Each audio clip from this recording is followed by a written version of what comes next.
Buenos días amigos, los saluda con el afecto de siempre su amigo Jesús Vázquez Trujillo en una cápsula más de mitos y novedades en la historia de México. Hoy con el tema el fallido gobierno de Francisco I. Madero. El señor Francisco I. Madero asume la presidencia de la República el 6 de noviembre de 1911. Después de haber logrado que Porfirio Díaz renunciara a la presidencia de la República, esto hay que aclararlo con la ayuda tácita de los Estados Unidos de América y su presidente William Howard Taft. Madero, en lugar de tomar la presidencia desde el primer minuto de ese 25 de mayo, quiso hacer una campaña electoral, una campaña política, siendo esta la primer campaña que hubo en la historia de México. Madero visitó todos y cada uno de los estados del país junto con todos sus municipios hasta que finalmente llega el día de las elecciones y todo el pueblo votó mayoritariamente por don Francisco, siendo esta la elección, la primera elección 100% democrática en la historia de México. Finalmente, el 6 de noviembre toma posesión del cargo, sin embargo, su gobierno no fue lo que todos esperaban, ya que no fue nada sencillo. Madero cometió una serie de errores de las que ya hemos hablado en estas cápsulas, así como en el programa Mitos y Novedades en la Historia de México. Sin embargo, aquí lo que quiero señalar es que su gobierno fue un gobierno fallido, no porque él lo hubiera hecho mal, sino simplemente porque Madero era un hombre tan noble, tan buena persona, que no logró entender que los gobiernos no se hacen de buenas intenciones, sino que se necesita una mano muy dura para llevar a buen puerto las decisiones que el gobierno tiene que tomar, decisiones populares e impopulares y dolorosas, sobre todo si se venía de un gobierno tan duro como el de Porfirio Díaz, que si algo lo mantuvo muchos años fue precisamente la mano dura. Madero cometió el error de no tener un gabinete propio, es decir, de no tener un gabinete integrado 100% por maderistas, sino que fue un gabinete heterogéneo. ¿Qué es esto? Que el gabinete estuvo integrado tanto por porfiristas como maderistas.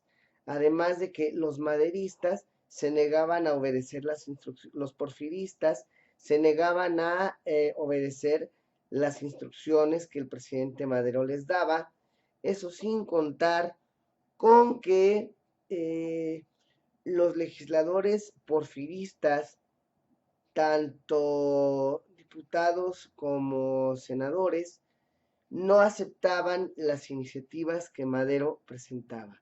Otro de los errores que Madero cometió fue precisamente haber dejado inamovibles los tres poderes, tanto el ejecutivo, el legislativo y el judicial, que dicho sea de paso, los integrantes porfiristas del Poder Judicial se le echaron encima y Madero no hizo nada al respecto, simplemente acató las decisiones de la Suprema Corte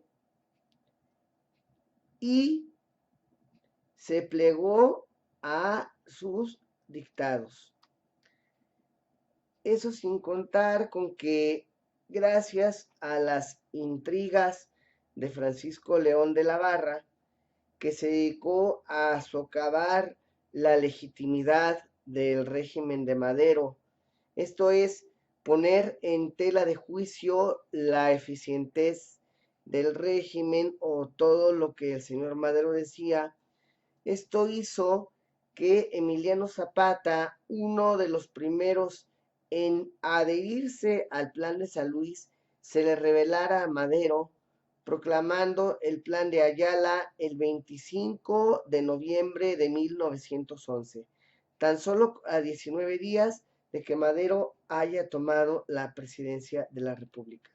La razón por la que Emiliano Zapata se rebela contra Madero es porque Zapata quería que Madero le devolviera inmediatamente a los campesinos las tierras que habían sido usurpadas por los hacendados. Además, tomemos en cuenta que Zapata estaba defendiendo los derechos sobre esas tierras, sí, pero derechos ancestrales, es decir, derechos que venían desde la colonia. De hecho, los títulos de propiedad que Zapata defendía eran títulos expedidos por don Luis de Velasco Padre, el segundo virrey de la Nueva España. Entonces eran títulos que venían de siglos atrás.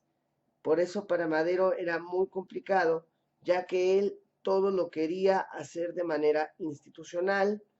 Madero manda a Felipe Ángeles a conferenciar con Zapata.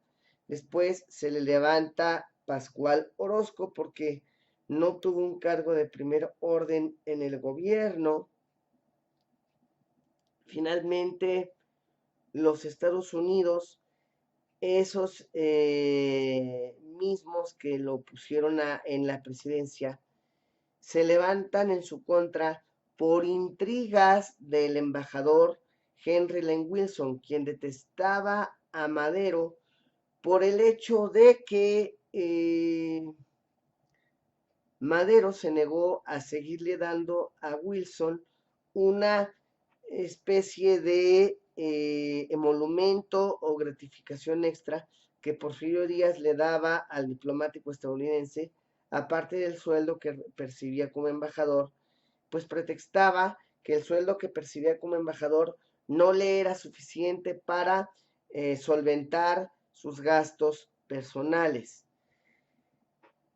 Posteriormente a todos estos levantamientos, finalmente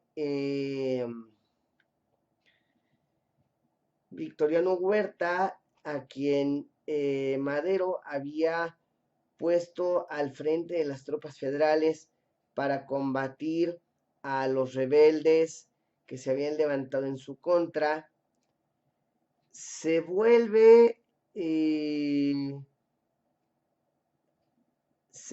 contra Madero gracias a la instigación otra vez de Henry Lane Wilson, quien convence a todos los embajadores del país que presionen a Madero para que renuncie a la presidencia si es que no quieren que México se hunda en el caos.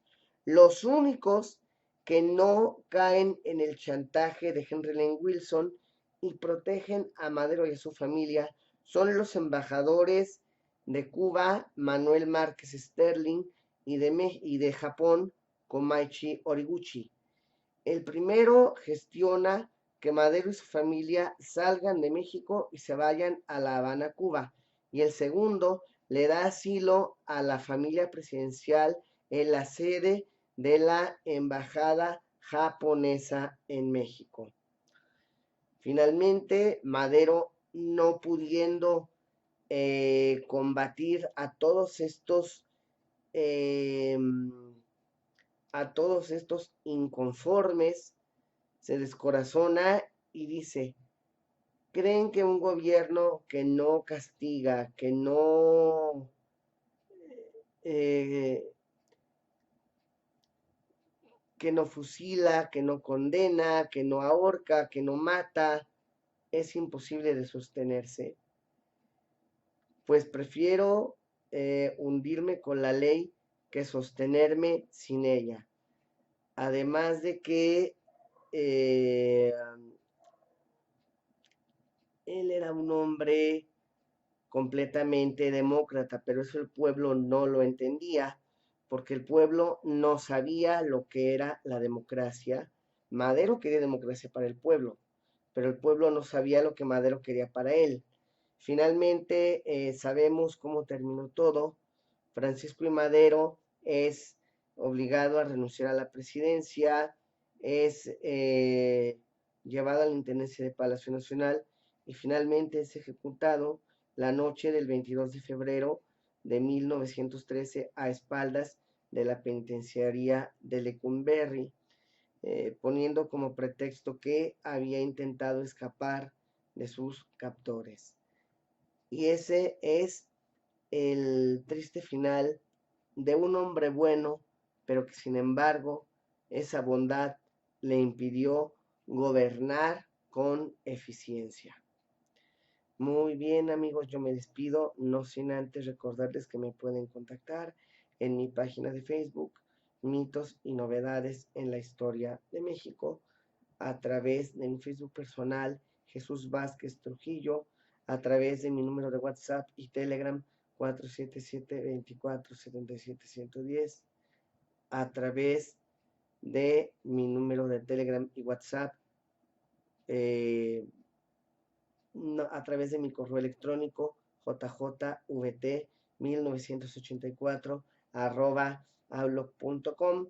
Se pueden suscribir a mi canal de YouTube, Mitos y Novedades en la Historia de México, y a mi blog, Mitos y Novedades en la Historia de México, además de escuchar el programa del mismo nombre a través de Facebook Live, y pueden leerme todos los lunes en la columna Mitos y Novedades en la Historia de México, publicada por La Otra Plana y Verdades Guanajuato, con sede en Guanajuato Capital y Torreón, Coahuila, respectivamente. Muchas gracias y hasta la próxima semana.